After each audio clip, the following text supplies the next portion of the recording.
எப்படி இருக்க சத்யா? இருக்கேன். என்ன திடீர்னு கால்லாம்? நான் உனக்கு கால் பண்ணக்கூடாதுன்னு தான் நினைச்சேன். ஆனா சென்னை வந்ததும் உன் ஞாபகம் வந்துச்சு, அதான் கால் பண்ணேன். சென்னையா? எங்க இருக்கு நீ இப்போ? இங்கதான் அண்ணா நகர் கேஎஸ் ஹாஸ்பிட்டல்ல. ஹாஸ்பிட்டலா? நீ ஏன் ஹாஸ்பிட்டல்ல இருக்க? என்னாச்சு உனக்கு? அதெல்லாம் ஒண்ணும் இல்ல சத்யா, விடு. ஏ பரவாயில்ல, சொல்லு. ஏதாவது ஹெல்ப் வேணுமா? நான் பண்றேன். ஏன் ஏன் ஹாஸ்பிட்டல்ல இருக்க? நான் 3 மாசம் பிரெக்னெண்டா இருக்கேன். ஆ? சரி, என் ஹஸ்பண்ட் வந்துட்டாரு, நான் அப்புறம் பேசுறேன்.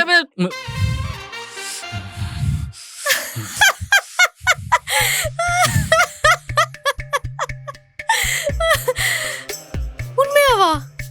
அப்படியா சொன்னா? ஆமா, நானே சுத்தமா எதிர்பார்க்கல. அவளுக்கு கல்யாணம் ஆயிடுச்சுன்றதே இன்னைக்கு எனக்கு தெரியும். ஏய், இப்ப ஏன்டி சிரிக்கிற? இல்ல, நான் கூட ஏதோ காவிய காதலா இருக்கும், பிளாஷ்பேக் எல்லாம் வரும்னு மனசை கல்லாக்கிட்டு வந்து உட்கார்ந்தா இப்படி மொக்கையா முடிச்சிட்டீங்க. இதுக்குதான் இவ்வளவு பில்டப்பா? நான் தான் என்னமோ எதுவும் பயந்துட்டேன்.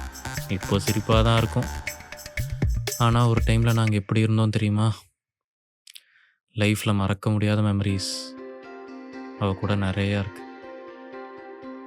ஐயோ, அப்ப நிஜமாவே பிளாஷ்பேக் போறீங்களா?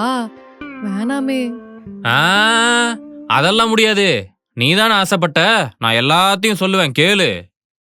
சரி, சொல்லி தொலைங்க.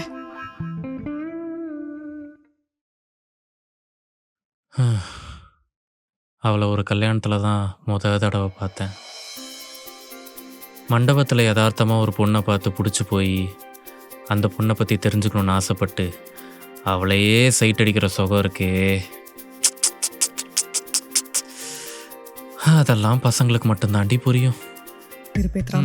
சரி, நீங்க எதுக்கு அந்த கல்யாணத்துக்கு போனீங்க? அது காலேஜ் படிக்கிறப்போ ஃபோட்டோகிராஃபினா கொஞ்சம் இன்ட்ரெஸ்ட்டு. அதான் அப்பப்போ பசங்களோட சேர்ந்து சின்ன சின்னதாக ஈவெண்ட்ஸ் போவோன்னா அப்போதான். நிறுத்துங்க, இதுக்கப்புறம் நானே சொல்றேன். அந்த பொண்ணை போட்டோஸா எடுத்திருப்பீங்க.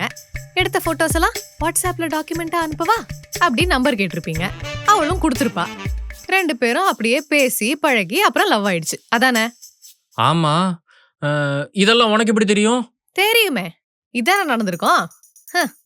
சரி, மேல சொல்லுங்க. அப்புறம் செம்மையா ஒரு லவ். 2 வருஷம் லாங் டிஸ்டன்ஸ் லவ். இவனை ரொம்ப ஃபீல் பண்றான். கிளைமேக்ஸை கேட்டுற வேண்டியதான். சரி, எப்படி பிரேக்கப் ஆச்சு? அதான் சொன்னேனே, லாங் டிஸ்டன்ஸ் லவ்னு. மெயின்டைன் பண்ண முடியல, நிறைய மிஸ்கம்யூனிகேஷன்ஸ். அப்புறம் அப்படியே ஒரு நாள் பிரேக்கப்.